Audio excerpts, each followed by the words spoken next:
The opening of this film takes us back to ancient feudal Japan, where we witness a world ruled by shoguns, witches, and samurais.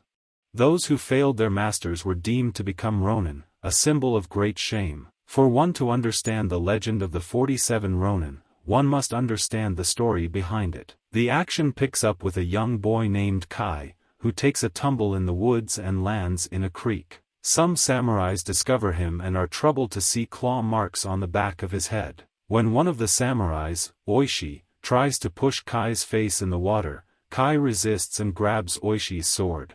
Later, they take Kai with them to their province, Ako. As time passes, Kai develops a close relationship with the daughter of their master, Lord Asano, named Mika. The other samurais grow to resent him because he is a half-breed. Kai, all grown up now, is deep in the forest and a group of samurai suddenly approach him. In the midst of their conversation, they are viciously attacked by a gigantic beast with massive antlers. Chaos ensues as the beast rampages through the forest, nearly taking Yasuno, one of the samurai, down in the process. With no other options left, Kai grabs Yasuno's sword and thrusts it directly into the beast's chest as it barrels down upon them. As the dust settles, Yasuno disrespects Kai for being a half-breed, which only serves to create more tension between them. Yasuno then cuts off a piece of the antler as a trophy. In the distance, Kai catches a glimpse of a white fox with a mesmerizing gold and blue eye. Later on, the samurai return from their travels and Mika, Yasuno's daughter, scours the area for any injuries. She eventually finds Kai, nursing a wound on his back. Despite her care, Kai knows that they cannot be together due to their different backgrounds.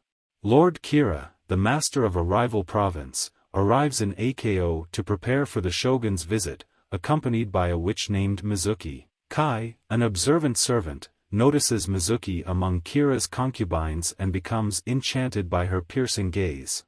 However, his concerns fall on deaf ears when he reports them to his master, Oishi. The next day, the situation intensifies when one of Kira's formidable samurais, known as the Lovecraftian samurai, challenges Yasuno, a skilled fighter from Ako. But when Yasuno is found with milky, bewitched eyes, Kai dons a red mask and armor to duel him. Despite his best efforts, Kai is defeated and unmasked, resulting in the shogun ordering his execution. However, Asano steps in and takes full responsibility for the events that transpired. As Kai is beaten mercilessly and left unconscious. Under the dark night sky, Mizuki spots a vulnerability in Asano. She carefully extracts a mysterious purple liquid from Kira's arm and with her breath, brings it to life in the form of a spider. She silently slinks into Asano's room as he sleeps and unleashes the spider to crawl over his face, releasing the liquid into his mouth, entrancing him. In Asano's mind, he hears his daughter Mika's cry for help as she screams out his name. Terrified and overwhelmed, he witnesses the horrific image of Kira brutally attacking his daughter, causing him to draw his sword and take action, leaving a deep cut into his back. As the trance wears off, Asano is held down by other men, only to realize that Kira had never been attacking Mika. Upon assaulting an unarmed Kira, Asano receives a death sentence from the shogun. To preserve his honor, the shogun permits him to carry out seppuku. Asano confides in Oishi, entrusting him with the task of protecting their clan and watching over Mika. As the time approaches for the solemn ceremony, Asano dons an immaculate white robe to meet his fate.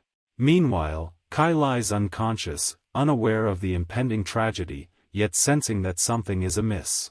Mika gazes upon her father as he plunges a steel blade into his abdomen, and with sorrow-filled eyes, Oishi beheads his master.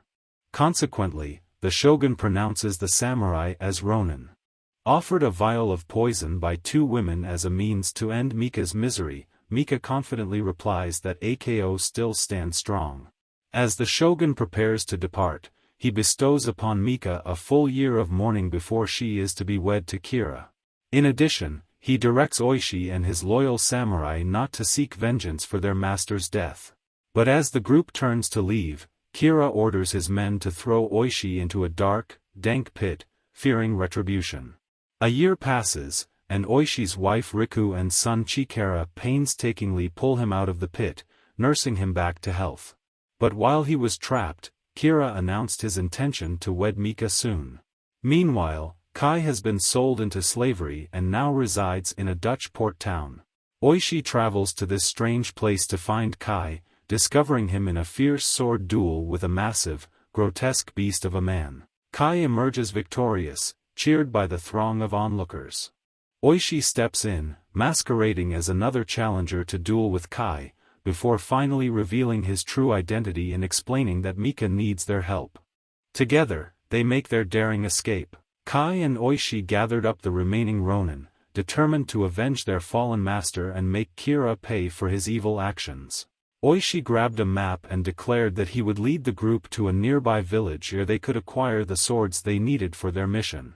The Ronin journeyed to the village of Yutu, only to find that the sword makers were in league with Kira and unwilling to provide any assistance. Undeterred, Kai joined the fray as the Ronin battled the sword makers, emerging victorious. With swords in hand, Kai then led the group to a secret location where they would find the means to finally take down their sworn enemy. Kai leads the Ronin towards a temple owned by the Tengu, a place he once fled as a child. He assures Oishi that they will be provided with swords, but in order to do so, he must not unsheath his weapon no matter what happens. Kai approaches the Tengu lord, whose countenance is akin to a snake's, and requests the sword that is lodged in the ground. The master nonchalantly tells him to seize it, then proceeds to taunt Kai about his past, all while Oishi watches from within the same room as the other Tengu. As the Tengu start a violent assault against Kai's men, one Ronin draws his sword, leaving Oishi to observe the bloodshed without budging. Kai duels the master until he acquires the sword, nearly beheading him in the process. Upon finding Oishi, Kai divulges that they have earned their swords because he passed his test by never once taking out his weapon. What he witnessed was jarring illusion, and his men remained unscathed.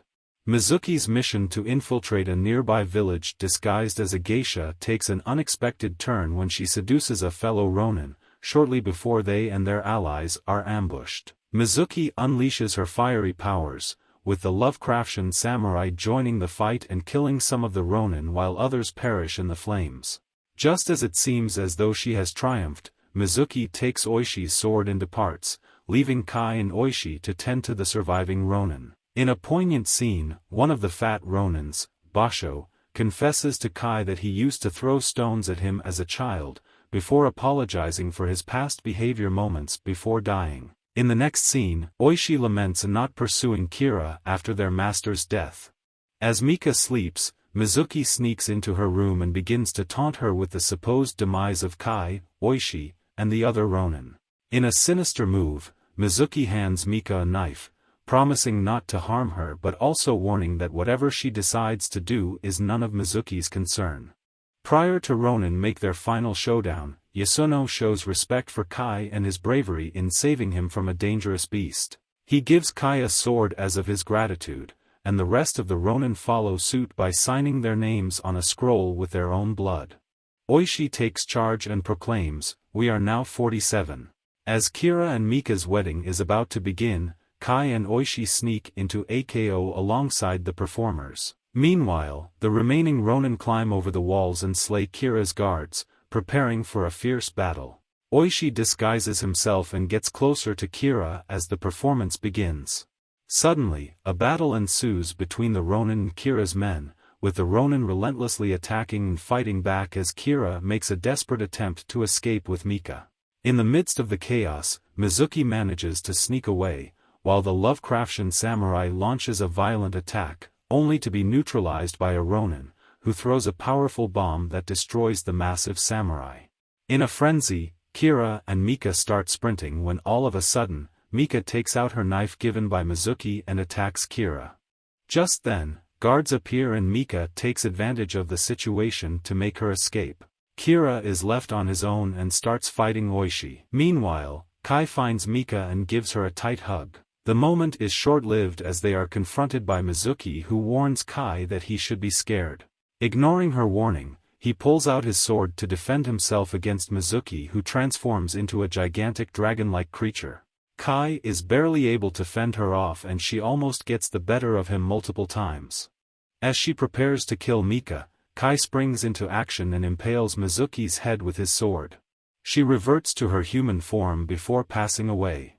Oishi's battle with Kira reaches its climax in a dimly lit room. With a steady hand, Oishi positions his knife at Kira's stomach and says a chilling ultimatum, "Know now the depth of my master's courage."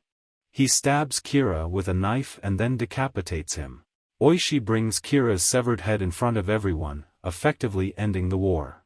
The Ronin journey to Lord Asano's grave, having revenged his death and allowing him to rest in peace.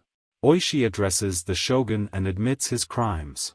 He just requests that his guys be held accountable for their acts. While their crimes are punishable by hanging, the shogun respects the honor in avenging Lord Asano. He allows them to commit suicide in a dignified manner. Mika and Oishi both shed tears. Kai and Mika exchange one last kiss before he dies. The ceremony for the Ronin seppuku unfolds solemnly as the shogun spares Chikara's life, allowing him to carry on Oishi's bloodline. Kai and Mika exchange a poignant glance moments before the former plunges a knife into his own stomach. As Mika stands on a bridge reading a message from Kai, promising to search for her in the next world, she hopes their love will transcend the boundaries of life and death. The narrator underscores the timeless valor of the 47 Ronin whose story inspires thousands to pay tribute at their graves every December 14th. This film is truly a touching tribute to their legend that promises to remain alive for generations to come.